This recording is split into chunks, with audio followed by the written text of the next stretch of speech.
You will never be able to guess who's in the finals of this week's ESL Open Cup for the European server. It's a best of 5 series, a Terran versus Protoss.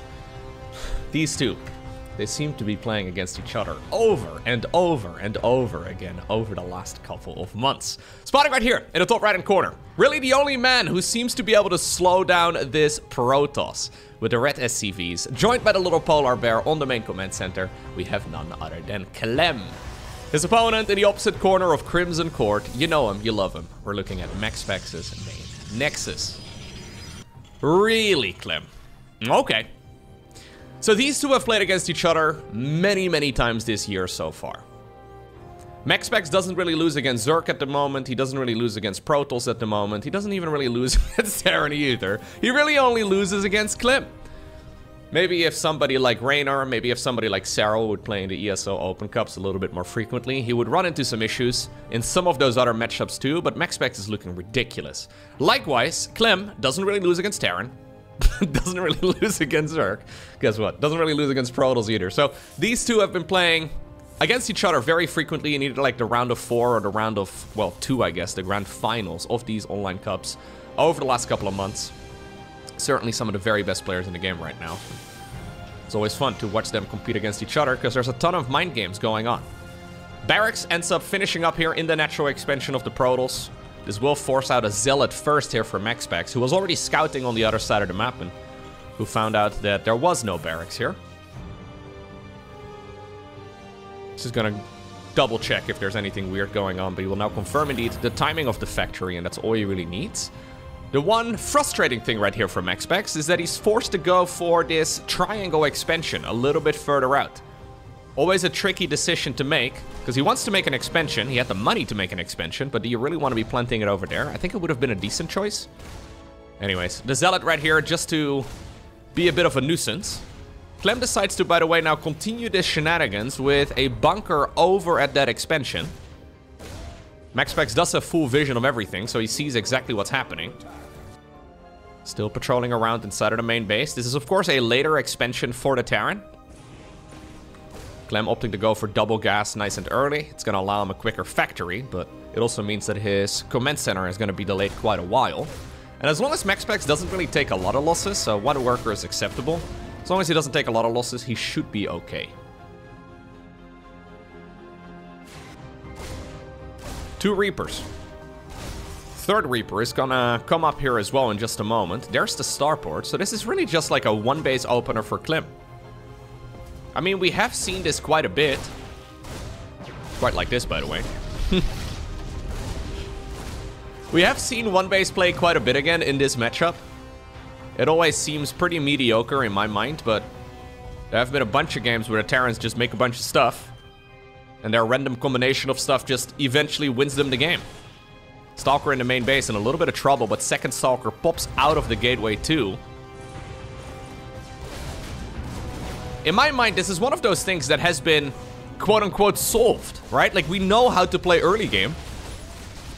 For the longest time, Terrans were just fast expanding in this matchup, but yeah, recently this has been a bit of an addition. I can't quite tell if this is actually a good way to open up as Terran at this level of StarCraft 2, or if they're just doing it because they're trying to go for a bit of build order variety, and obviously, like I said, these two know each other inside and out at this point because they've played so much against one another. Follow-up for MaxPax, though, after defending all this shenanigans, is going to be a Stargate where he is producing a bunch of Phoenixes. Barracks is going to be flying back home. Yeah, and ultimately, this position right here for Terran does not seem to be that comfortable, right? It's a massive skill check. It's very easy for Protoss to accidentally lose the game already at this point, but evidently MaxPax didn't. He lost a pylon and 2 probes, and that was a big time commitment right there from Clem, who's now going to be following up all of this shenanigans with a Cyclone drop. Brave decision. He doesn't know about the Phoenixes. He hasn't seen anything there, so he doesn't know. This is the first time he will see it. He needs to react fast. Well, unless the, the Phoenixes decided to do a massive split. Yeah, this is a problem. You can't do much. Phoenixes are super powerful defensively. Nicely handled right here by the Danish Protoss. Looks like the medevac actually snuck away to the right side of the map. MaxPax trying to hunt it down, but looks like the medevac will actually stay alive for now. Wasting a bit of energy. Yeah, killing a couple of units as well. Alrighty. Main downside, of course, for Terran, when you do decide to go for the proxy, is that you do not really have a follow-up with Stimpack combat shields anytime soon, so brilliant attack here by MaxPax, knowing very well that his opponent is ages away from any of those scary upgrades kicking in. Finds an opportunity, finds the siege tank, more importantly. Now suddenly lifting up those Reapers may have been a mistake, because he doesn't have energy anymore inside of the Phoenixes to continue onwards. He would have loved to continue fighting, I think. New Phoenix, though, does show up. They do spawn with enough energy. Yeah, got a little bit more. Stalkers from earlier that were at very low HP are gonna return back to the front lines as well.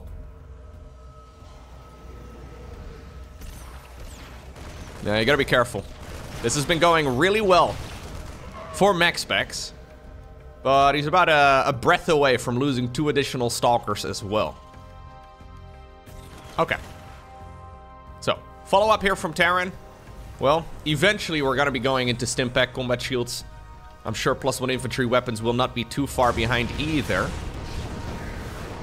Normally you want to try and hit that at a pretty sharp timing, but when you proxy the factory, or when you proxy the barracks rather, and you build the factory like that at home, you can't really go for a very smooth follow-up. So, Robo Bay will be coming here from MaxPax. He will certainly have Colossi ready to go before any of those big Terran upgrades kick in. So, this will be the moment in the game where Terran is going to try and play defensively after being out on a map for the first 6 minutes. It'll be quite tough. 3rd command center coming up. 3rd nexus finished up on the other side of the map, over in the natural expansion. Phoenixes are so strong.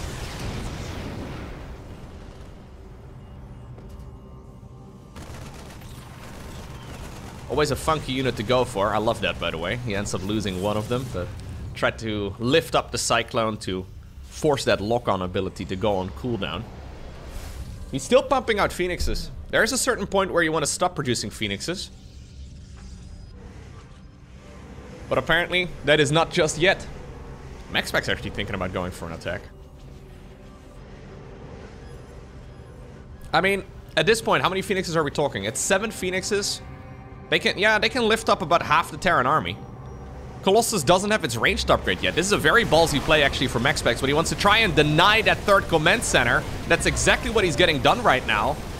This is an attack where the Colossus doesn't have its ranged improvement just yet, but those Phoenixes are tearing apart all of the reasonable counters, and GG is called.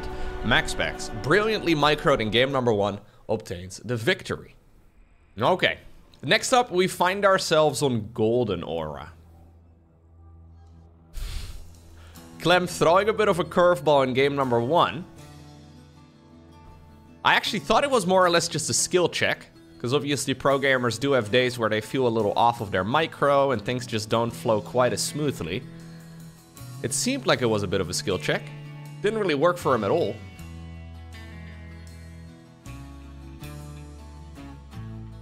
But we're just gonna go ahead and be a nuisance once more, huh? Okay. Sometimes, right? I'm even getting this vibe from pro gamers. Bear with me. Sometimes, it seems like they're trying to have fun. Now, I know that that is a crazy statement, but going for proxies back-to-back in 2 games is a little bit weird. Especially when it falls flat on its face in game number 1, because MaxPax just microed that brilliantly. But apparently, Clem is gonna go ahead and mix it in once again. MaxPax once more going for the early game scout, so you will see exactly what's going on. I say exactly. You never really see exactly what's happening, because that barracks obviously could be anywhere. Usually the only thing that this really changes in the early game for Protoss is that it's gonna force them to go for that, well, that Zealot. Usually we see Cybercore into maybe a Nexus, but they're not even gonna go for the Zealot right away. Okay. Yeah, he's gonna go 20 supply Cybercore, 20 supply Nexus, and then I guess into a Zealot? Technically, a little greedy. But what exactly are you gonna be doing with that Zealot at this point anyways? It's more or less just there to tank a bit of damage. Second pylon at the front to make sure that we could go for like a shield battery. Shield battery is the ultimate counter to any of this early game shenanigans. But here comes Clem again. Probe is already back inside of the main base. Zealot comes out right now. Zealot is actually not running on over to watch that SCV. That surprises me a bit. Okay, 1 kill so far. Okay, Zealot does go around. You know what? Oh, that was like 99.9% of the way done. That SCV literally just needed to remove the freaking scaffolding around that bunker. Okay. Well, yeah, we're gonna go for 2 proxies back to back. Didn't work whatsoever. Significantly worse, actually, this time around for Clem, because he achieved nothing. Well, the only thing he achieved is delaying himself. This is now a command center before the starport, at least, so he should be able to go for a relatively eco-focused build, but the problem here you run into as Terran is that Protoss can actually go for a very greedy early game now, because Golden Aura is also not really a map where they can really easily, you can't really attack. You can expand and then just hold onto it so easily. You decide for example here as MaxPax to take this Nexus, you really only have to control, well, you're already controlling this space because of the natural, so you only have to really control that ramp in addition, which is relatively straightforward. Same, by the way, for the 4th base. 4th base. Well, you could take this as a 3rd, obviously, but there's only a couple of additional bits of space that you actually have to control. Anyways, all of that is in the future. We could just go 4-gate Blink Stalker at this point as well. I wouldn't mind seeing that. MaxPax a year or 2 ago would go 4-gate Blink Stalker 100% of the time, pretty much regardless. But now that he's into a flying game of StarCraft, I wouldn't mind seeing him mix it in once more. If he gets a supply depot, yeah, I think he gets it easy. Okay. Bit of an overextension though. Yeah, I don't like this. No, I don't love that. Second Cyclone came out. He knew that something was being produced. That was suboptimal. Great move right there for Clem, but he needed to almost get a little bit lucky for that. He now decides to go into that good old Raven that we've seen getting mixed in a lot more over the last month or 2. Terran's really keen to make those Ravens. It's a bit rough if the opponent decides to go for a Phoenix build. Luckily here for Clem, that is not the case, as we are gonna go straight into the Blink. So this is going to be triple gate with a robo facility. Still allows you to put on quite a bit of pressure, but I am fully expecting MaxPax to make a 3rd Nexus here. That's exactly what we have. Or at the very least, what we're faking. Okay. Raven, of course. The auto turret is very nice to have. You need to research the interference matrix these days. So interference matrix is something that Terrans don't get quite as frequently anymore. But the auto turret and the anti-armor missile are still very handy. Usually the Raven is either going to hang out right over here in a bit of dead space behind the Terrans, or behind the Protoss' main router, or maybe right over here. Yeah, exactly. And he just throws down a little auto turret whenever there's some energy available. And over the course of a game, these Ravens can rack up to like a dozen kills.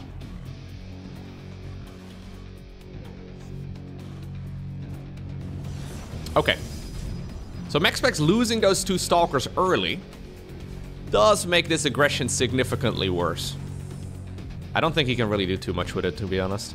He has some Stalkers caught up as well for base defense. That's another thing that Raven is succeeding at. So, yeah, we may see a bit of an attempt, but this is certainly not going to be like a Blink on top of a siege tank or anything hyper aggressive. Okay, combat shields, Stimpack. We should see +1 infantry weapons fire up right now. Yep. There's that auto turret I was talking about. It's gonna go after, or the auto turrets rather, are gonna go after the batteries. 1 battery down. Gateway explosion inside of the main base here for Max.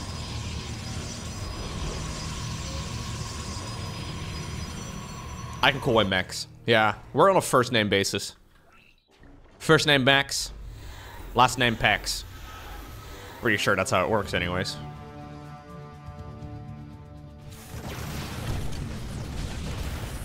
It's a good username, actually. I think MaxPax is actually a kind of a fun username. Very memorable. We could definitely make a StarCraft 2 pro gamer username tier list. It's just that it's a bit mean, because there are certainly some nicknames out there that I don't think are quite as good. MaxPax definitely, maybe not S tier, but I would call it, yeah, I would call it A tier.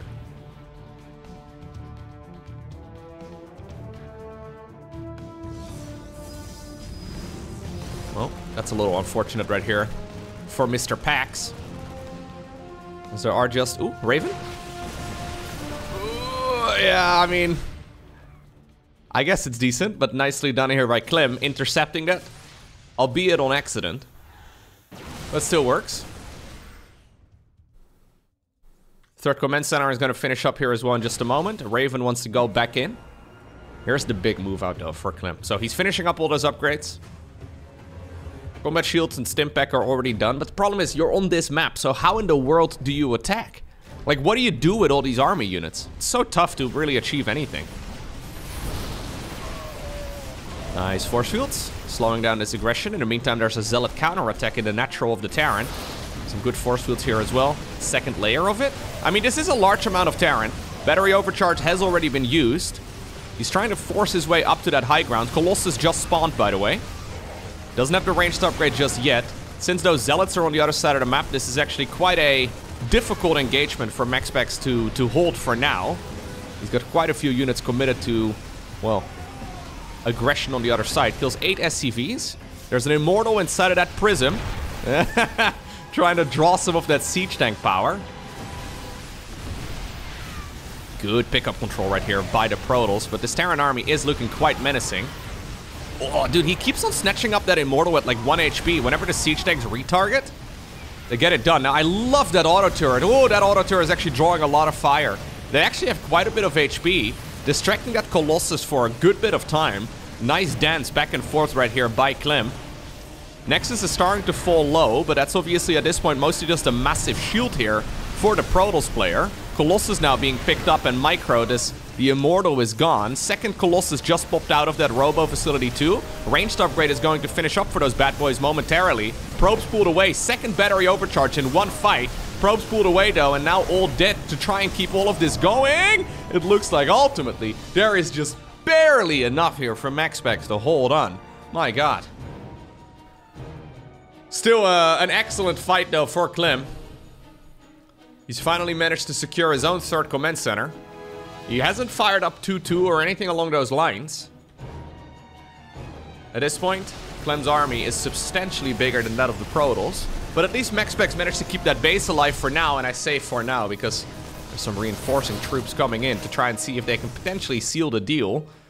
So far, not quite the case. Zealots are being rerouted right now towards the third base. Yeah, I think Clem has this one in the bag. Really difficult map to attack on. Really excellent micro from MaxPax to try and hold on.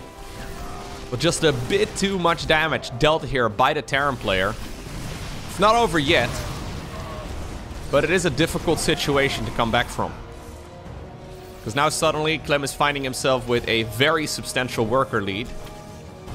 Good micro, by the way, at home too by Clem, right? So when those first 4 Zealots came in, he did lose some SCVs, but he's only lost a dozen or so workers up to this point in the game. So those SCVs in the natural, I think he probably only lost like maybe 8, maybe 7 or so of them against that first Zealot run by, which is a very difficult one to defend against because you've just pulled all of your troops towards the other side of the map as Clem here. Recall will be utilized to try and keep all of this going. Clem is trying to tighten the noose. Not an easy thing to do. Storm would be a fantastic upgrade right now for MaxPax because it would force the Terran to go into Ghosts. Well, we are going to go into Ghosts regardless, but at this point GG gets called. MaxPax realizes that there's really no way for him to come back against somebody of Clem's caliber. Are we going to go 3 for 3, Clem? Are we going to send an SCV across the map once more? No. Game number 3, we find ourselves on the map Amphion. This is the map with those skinny mineral fields right over here. The rocks, either of those two have to be destroyed for ground units to access the left side of the map. It's always a question. Do you want to take that nice, safe to take expansion? Even though it opens up a direct attack path for your opponent as well. I like this map a lot, actually. Not sure exactly how good it is balance-wise for Terran right now. Let's see, Liquipedia, Amphion. I think, if I'm not mistaken, it's a slight advantage for Terran versus Protoss on this map. No, actually, it's quite a slight. Quite a slight advantage. It's a 58% advantage for Terran against Protoss.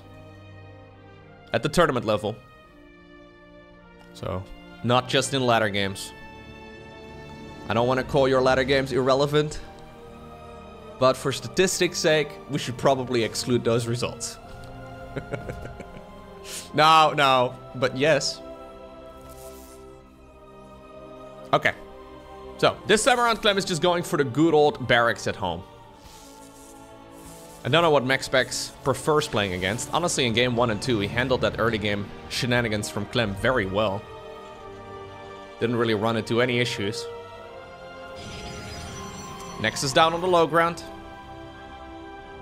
Nice and early Cybercore here, of course, as well. 20 supply Cybercore, 20 supply Nexus on the back of it too. That's usually that one probe that Protoss players cut.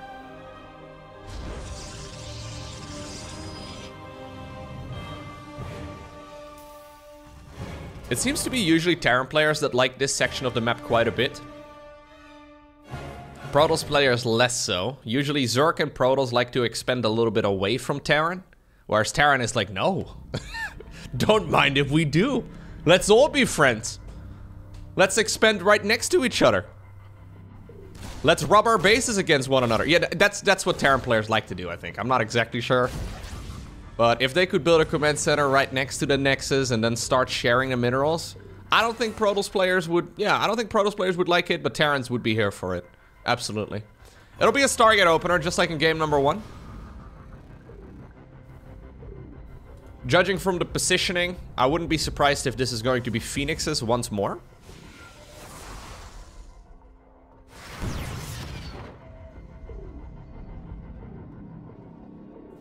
If it's an Oracle, usually you want to be angling it a little bit closer in the direction of your opponent's base. Because imagine all this additional space, dude. Look at this, okay? Oracle, if it was built right up here, right? Or if it is going to be built over here, it would have to fly all of this bit of extra space. That takes like a quarter of a second. Yeah, see? Because of that, Phoenixes every time. It is funny, but like that is a big indicator that it is going to be Phoenixes. Even though it would be mostly irrelevant in almost every game. It's one of those things that the pro gamers definitely think about very deliberately. Clem hasn't seen it, but if he would have seen that Stargate's positioning, he would always assume that it's going to be Phoenixes as well. Anyways, one Adept has gone down. Okay, Phoenix comes in. I don't love the sacrifice right here on those Hellions, I guess. But yeah, it's a wash in the armies. Obviously, those Adepts are a little bit more useful at this stage in the game than a bunch of Reapers would be, especially now with all of this lost mining time.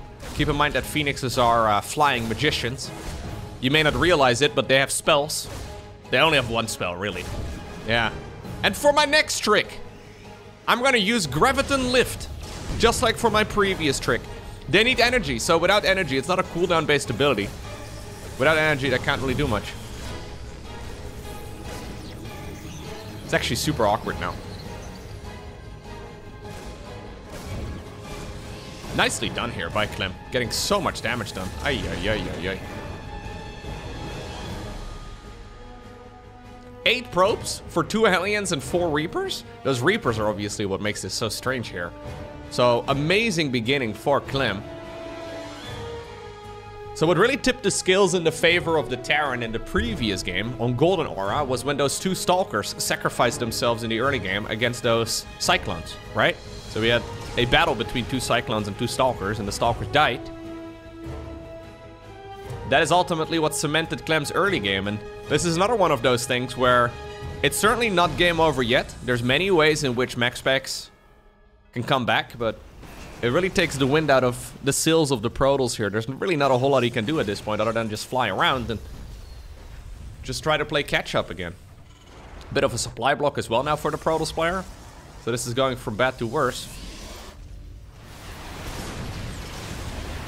Problem is that at this level of play, it's just so hard, like, to come back. I would still favor Clem, or sorry, I would still favor MaxPax if he was going up against basically any Terran that is not Clem. Any Terran outside of the top 5, I think MaxPax could easily come back. Now you're leaning onto Clem making mistakes, and Clem is not going to be making those. It'll be a tough one. Luckily though for MaxPax, this is not a very committed, like for example 2-base all-in or something along those lines. This is just Clem playing a bit of a macro-focused match as the 3rd command center at this point is finishing up. Robo Bay on the back of this too. So we should be seeing Colossi here eventually. Vikings are obviously really good against those Phoenixes for now. But it turns out they're also really good against what comes after Phoenixes. When there's smoke, there's fire. And when there's Phoenixes, there will be Colossi. Usually. There is some variety. So it's a bit of a chance that you take. MaxPax will basically do it 10 out of 10 times, but you could go for like a cheeky little Zealot all-in with charge. Could go into Blink as well if you want to, but it's all just a little bit funky. But yeah, it turns out those Vikings at this point are really good. Okay, I was gonna say. Those Vikings are really good against, it's at a... Wait, what are you doing? Really? So he actually wants to fight the Vikings head on. Is this double Stargate Phoenix? Double Stargate Phoenix Colossus. That is... Okay. So MaxPax knows he needs to pull a rabbit out of a hat. And apparently this is the way we're doing it. I am not sure what to expect from this Protoss army.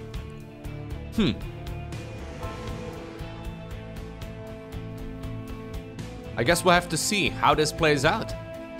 I'm a little afraid. So the problem here is for Protoss that the Marine Marauder army just becomes more powerful. So if you're gonna go double Stargate Phoenix, do you also go Fleet Beacon? Oh. Do you also go Fleet Beacon for the ranged upgrade for the Phoenixes?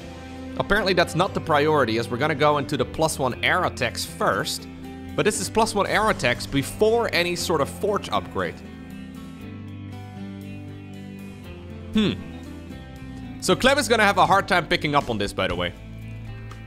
Usually, Protosses will stop producing Phoenixes at some point, and they kind of fly around like this, right? They kind of fly around in a batch like that, and it's hard to count how many there really are. So at some point, Clem will probably realize, wait a second, that Phoenix number is too large. But like that scan right there, does that really give him an indicator that this is double Stargate Phoenix? I doubt it. Obviously, if those Phoenixes can eliminate all of the Vikings, the Colossi can clear the rest of the map. Now, by the way, it is going to be MaxPax expanding in the direction of his opponent, so exactly the opposite of what I was trying to say earlier. Nice snipe. Clem is now expanding towards the right side of the map.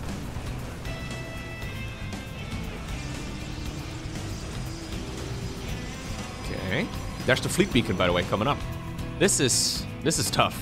How in the world is MaxPax going to hold on against this? I've got a feeling he's just going to get overwhelmed. There's so many Vikings up in the air right now. I really want to believe that this is a great play, but I'm also very, very scared for this Terran army. Yeah, there's now enough Vikings to one-shot this, so... There's, by the way, the Anion Pulse Crystals upgrade. Upgrade inside of the Fleet Beacon that gives those Phoenixes +2 range. Very powerful, especially against the Vikings. I think you go heavy Marauder army at this point. Yeah, just Marauder Marine is an excellent choice. Yeah.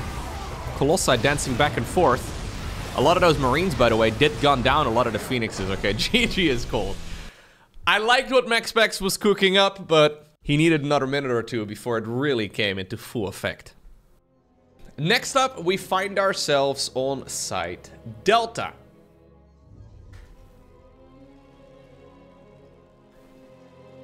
I've often wondered if it would be a good idea to change the Phoenix ability to not be energy-based, but to be cooldown based instead.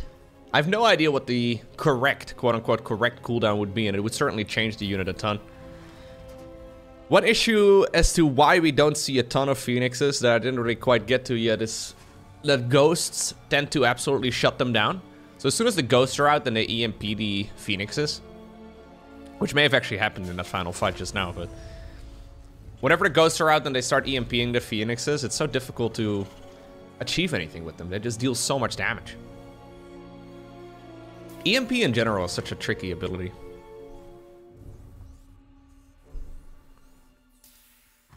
Maybe EMP actually just should be adjusted. I've said this so many times already, but... ugh. Nobody ever really complains about EMP. Well... I don't see a lot of casual StarCraft fans complaining about EMP. Let me put it like that. I see a lot of hardcore StarCraft nerds, like myself, bring up EMP every once in a while. My current reasoning as to why we don't see a lot of more casual fans complain about EMP is because it does not have a fancy animation. Parasitic Bomb, fancy animation. Psionic Storm, fancy animation. Fungal Growth, fancy animation. We've seen so many people complain about that over the years. EMP though is like, it's very quick. It did get nerfed a couple of times, of course. The ranged upgrade, for example, got changed. The radius. There's a bunch of stuff that... actually, I think it was only the radius that got changed. Anyways. Which effectively also reduces the range. Anyways. Long story short. I don't see nearly as many people complain about EMP. But I wonder... yeah, I wonder sometimes if it's still a little overtuned. And I wonder if... it did have a much fancier animation where it took a little bit of time and it isn't just like a, you know, just takes 1 second. Not even a second. It's just like, boop, and everything takes damage. I wonder if the animation looked differently, if more people would complain about it. You barely notice it. I just said, I didn't even notice if there were ghosts in that final fight just now. There may have been, I think there were maybe a couple out at that point in the game, but I didn't even notice it. And obviously I'm trying to pay as close attention as possible. It's very difficult to miss a Psionic Storm. Very easy though, even as a pro gamer, as a commentator, as a fan, to miss the EMP ability.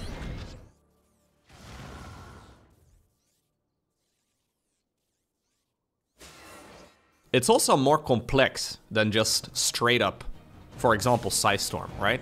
Because against Protoss in particular, you also get rid of those shields, which lore-wise is really cool. But realistically, it does really hurt a lot of those engagements quite a bit. Okay. Blink opener this time around for MaxPax's. Fast expand for Clem. Delayed starport, at least compared to game 1. In favor of a much faster command center.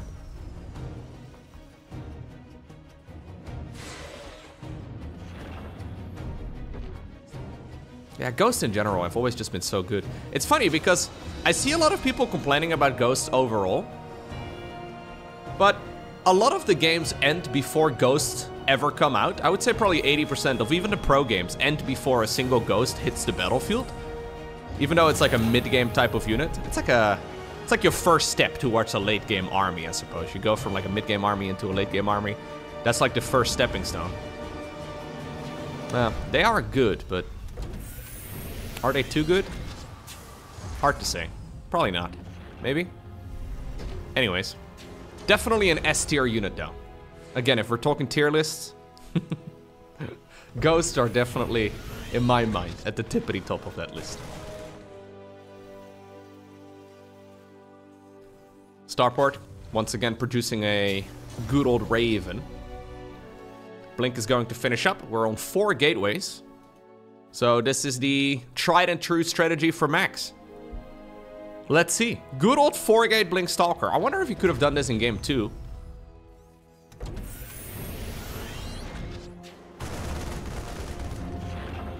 Because in game 2 he was so far ahead, but then he didn't really capitalize on the advantage. I mean, he wasn't so far ahead, but I think it could have been a good follow-up. Obviously, he lost those Stalkers now, right? So that kind of made it tough, I guess. Maybe that's why he decided not to commit to a full 4-gate and instead just went for triple gateways instead. But anyways, here we go. Suddenly there's a whole lot of units available, and this is right before those Terran units, well, hit a power spike. It's just a load of Marines at this point in time, which is nice and all. Their DPS is not to be underestimated. Oh my god. But he's so good at microing this shenanigans. So there's currently a medevac drop inside of the main base too. Which is what... Ooh, careful. Grouping them all up like that is very dangerous. In the meantime though, the blink in the main base is going to shut down that Stimpack upgrade as well. Medevac drop now hiding in the top left-hand corner.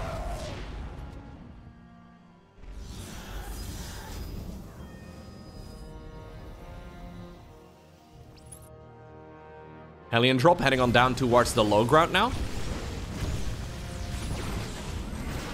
Ooh, okay. Good pick up there by Clem, but he's still going to end up losing the entire medevac because he didn't fly away far enough. And that now allows both players to just focus on this side of the map.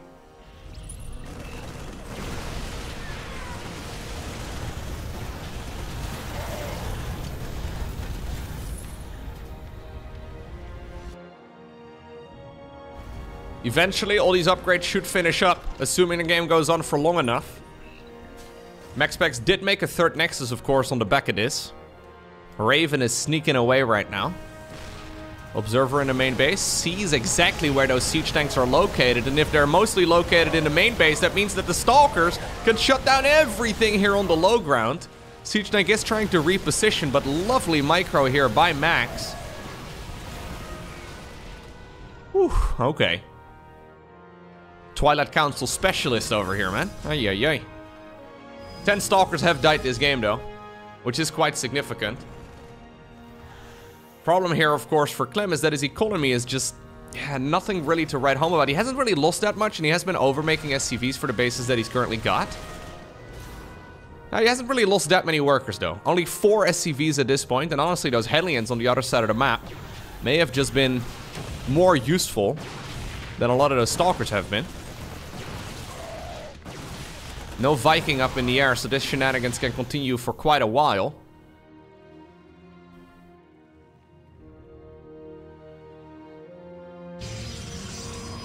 Okay. Templar Archives. No Colossus support bay or anything like that, so it's gonna be just a ground-based army here. A lot of Templar will probably be hitting the battlefield in a moment. Storm is certainly an option. Archon's obviously also a good choice. Clem has been brave, and he decided to send 2 medevacs full of units towards the other side of the map. He knows that there's a lot of very low HP Stalkers, so the odds of Protoss really heavily committing here are rather small. He does see it. Great scout right there by Max. He actually sees this drop coming in. Recall gets activated, and Stalkers go home. Blink! Oh my god, nice catch. So Clem did not know, he didn't know that he flew by one of those observers, and that is really unfortunate for him. It was just on the tail end of that observer scout, but that's all the information MaxPax really needed. Medevac drop now, trying to do the same thing as that YOLO from earlier. There are 2 Widow Mines. Oh, very quick. Jeez, okay. Did not want that prism to go down. Warping in the back of the main base. Rest of the Protoss army going to the front. Storm indeed is going to be the next line of attack here for Max. 3rd Command Center has finally landed on the low ground, but it also means that Clem is very exposed. He really doesn't have a lot of units.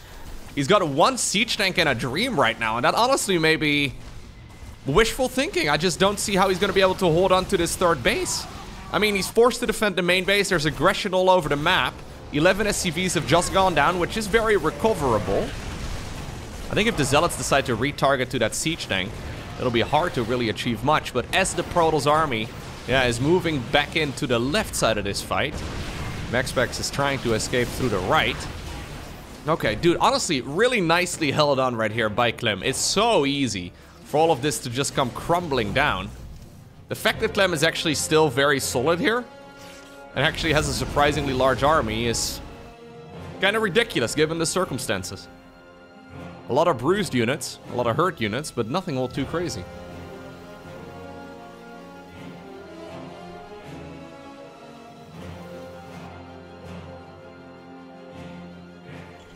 Ghost Academy coming up.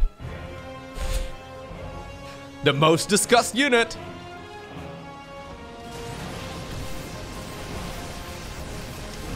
It'll be nice to have against those High Templar for sure. Templar currently hiding inside of the Prism.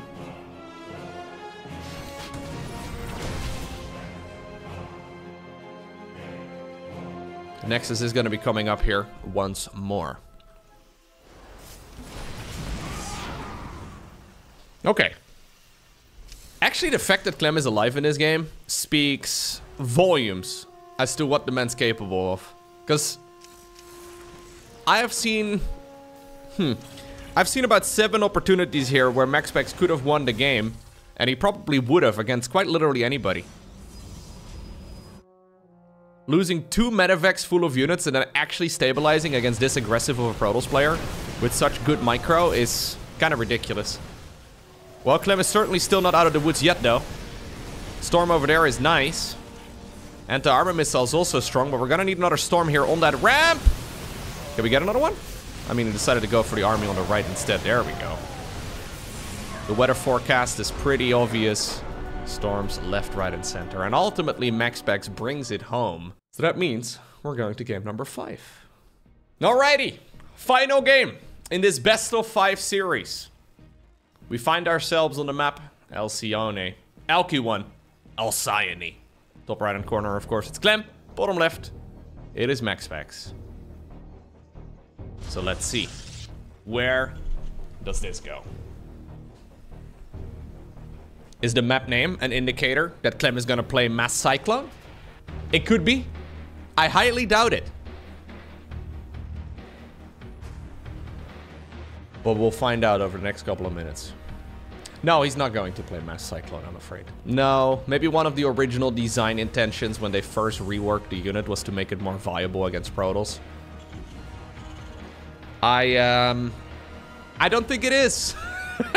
I don't think it's that great of a choice.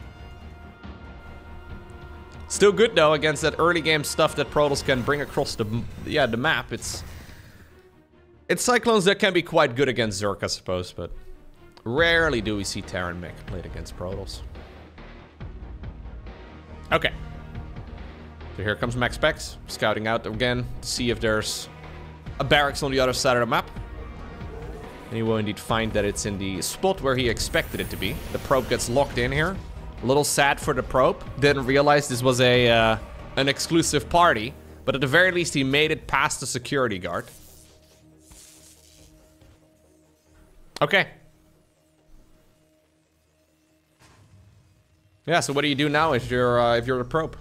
Do you get recalled at least? Probably not. No. I find the odds of you getting recalled quite small. But not impossible. Cybercore once again on the other side, of course. Nexus on the low ground too.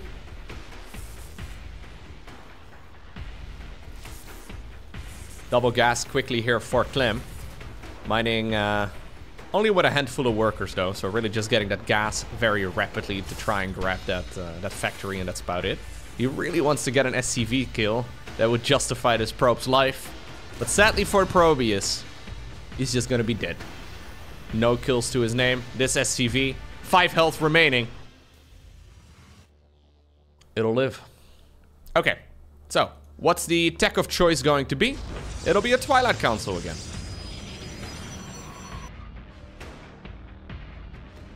That automatically means that any of those medevac drops, any of those ravens can be 10 times more annoying for MaxPax. And Clem would like to have confirmation of exactly that. He's already going into a Widowmine play. Factory coming up as well. Eventually we will see that command center finish, but again, not a very fast command center. Relatively slow. Okay. So he didn't see, right? No, he didn't see anything in the main base. He doesn't even know if that's where the main base is. It's a safe assumption to make, I would say, but he doesn't actually know about the Twilight Council. Which is something that MaxPax certainly wants to hide if he can at all make that happen.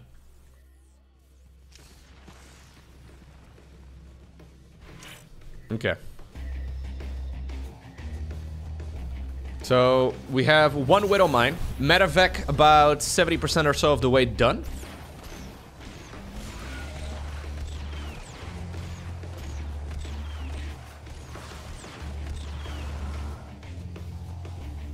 Yep, and we're just gonna load up whatever there is inside of the plane.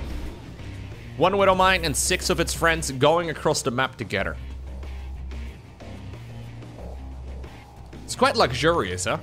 Maybe Terrans are just built differently like that, but an entire plane ready with nurses and doctors and anything to bring you back up to full HP with just enough room for 8 dudes? Okay. Terrans clearly are in a different tax bracket than I am. Here we go. They've arrived on the other side of the map. A little bit of damage being done here so far. Not bad at all. Yeah, Blink is only... Yeah, it's finishing, right? But it's not done yet.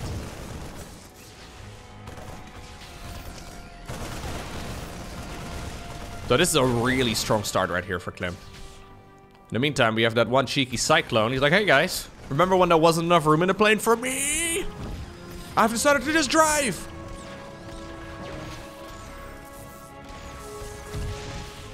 Actually, so much damage being done here.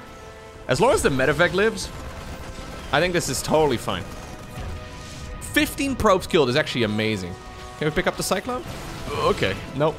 I think that was actually a slight overextension. He didn't really need to do that, but he is just piling on the pressure. And this is, of course, one nice advantage that you have when you do go up against so many of those tech structures here as Protoss, right? So as Terran here, you can just make so many units and be an absolute nuisance. So there is Blink. There are 3 gateways. Problem here for MaxPax is that he can barely keep up with his production as it is. So warping in a ton of Stalkers on the other side of the map is going to be very costly. Yeah, exactly. We're going to go for a Zealot, apparently. Okay.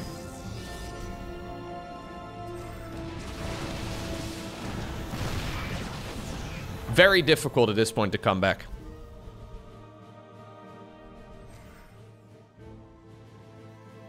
All of these buildings, for example, make that tough as well, right? Like this supply depot seems kind of random. All of these structures, their positioning seems kind of random, but it's all done deliberately to try and make the life of a Protoss who's blinking around a little bit harder. MaxPax, though, if anybody can do it, it would certainly be him. I think he's overextending a little over here too, but he really wants to try and stay and deal as much damage as he can. At least the Banshee didn't go to the other side of the map, I suppose, but look at the worker difference at this point, right? And this is when those mules are going to kick in too. Mules are going to be sweet when it comes to that income advantage. There's 2 bunkers at the front.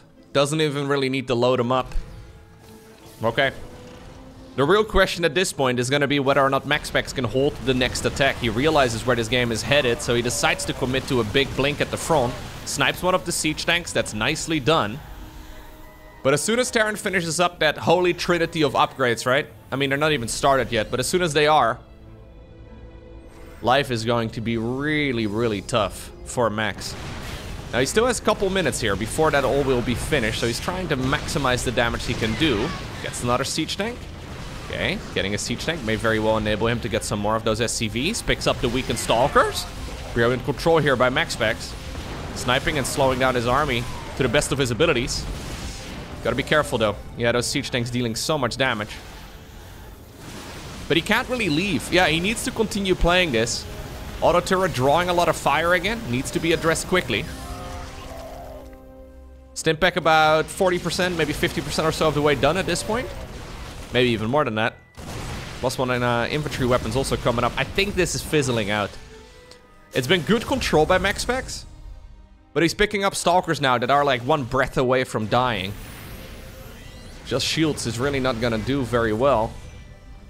Yeah, and I don't think ultimately he's done enough damage here. He's been rebuilding his economy.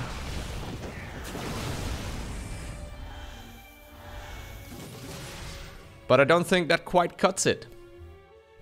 Okay. And I think what we are witnessing here is a Protoss with a very slow death animation. We had a similar situation earlier on Amphion.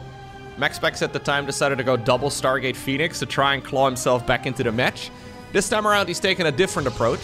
So he's going into quick charge here with a lot of additional gateways on the back of this. So we are going 8 gate in the end. He did make a 3rd Nexus just now, but that one's very late. Losing the Prism here also kind of sucks. Starts up a new Prism immediately, but Clem is looking locked up inside of his own base. And now with Stimpack done, it is going to be pretty much impossible for Protoss to really do anything. So, we have another set of upgrades. Concussive shells. We have the combat shields upgrade coming up, and then also the infantry weapons level 1. I think Clem is just about ready to go across the map and try and see if he can deal the killing blow. He did make a 3rd command center. Not really committing to any sort of all-in. Rarely do we see Terrans actually committing to an all-in like that these days. They will pretty much always go for an extra CC. Sometimes in the past we would see Terrans, instead of going for a 3rd command center, just add on 3 additional barracks. Oh, are we gonna go for a surround on the Stalkers? Are we gonna rub salt in the wound? I think we are! He knows that the blink has just been used. And with concussive shells, those Stalkers have nowhere to run. Well played game right here by Clem. Really not, skipping a beat. Brilliant stuff here by the French Terran.